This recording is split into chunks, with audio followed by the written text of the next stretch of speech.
పాల ప్యాకెట్ కావాలంటే దుకాణం పోవాలి, కూరగాయలకు మార్కెట్కు పోవాలి, షాపింగ్ మాల్ పోయినామంటే బట్టలు చెప్పుల కాంచెలి ఇంట్లో కష్టమయ్యే సగులం కొనుక్కరావచ్చు.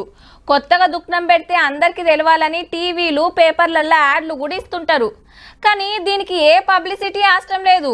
తెచ్చేటోళ్ళు తెస్తుంటారు, కొనేటోళ్ళు కొంటనే ఉంటారు. ఏంది మంద అనుకుంటుండ్రా?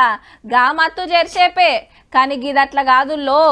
కిరాణా దుకాణాలు పాన్ డబ్బాలే అడ్డాలు, ఈ స్కూళ్ళు కాలేజీ పోరలే టార్గెట్. ఆంధ్ర ఒరిస్సాకెళ్లి మాల్ తెచ్చుడు, ప్యాకెట్లల్లో అమ్ముడు. హౌ గంజాయే గల్లీ గల్లీలా దొరుకుతున్నది తెలంగాణలా. పట్నంలో ఇదే కథ, పల్లెలా అదే పరిస్థితి. ఈ 10 ఏండ్లల్లా 3 రెట్లు పెరిగిందట సప్లై. పోయినేడు 1200 కేసులు పెట్టి 2,500 మందిని అరెస్ట్ చేసి 25,000 కిలోల మాలు పట్టుకున్నారంటే చూడుర్రి. కార్లు, స్కూటీలు, ఆటోలు, ట్రక్కులల్లా సీక్రెట్ అర్రాలు పెట్టుడు, సైలెంట్ గా మోసుకొచ్చుడు. పోలీసోళ్ళు పట్టేస్తున్నారని ఆయిల్ లెక్క వేసి తీసుకొస్తున్నారు, చాక్లెట్లు తయారు చేసి అమ్ముతున్నారు. గా నడమ రంగారెడ్డి జిల్లాలో ఓ సర్కారీ స్కూల్లా గంజాయి చాక్లెట్లు తిని పోరలు పిసపిస చేసిరి.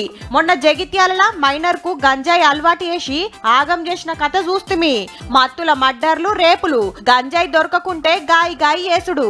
అల్కగా కమాయించొచ్చని లక్షల రూపాయల జీతాలు వచ్చేటోళ్ళు దొంగల్ని పట్టుకోవాల్సిన పోలీసోళ్ళు కూడా దందాలకు దిగుతున్నారు. మత్తుకు మరిగి అటెన్క పైసల కోసం మాలమ్మేటోళ్ళు మస్తు మంది.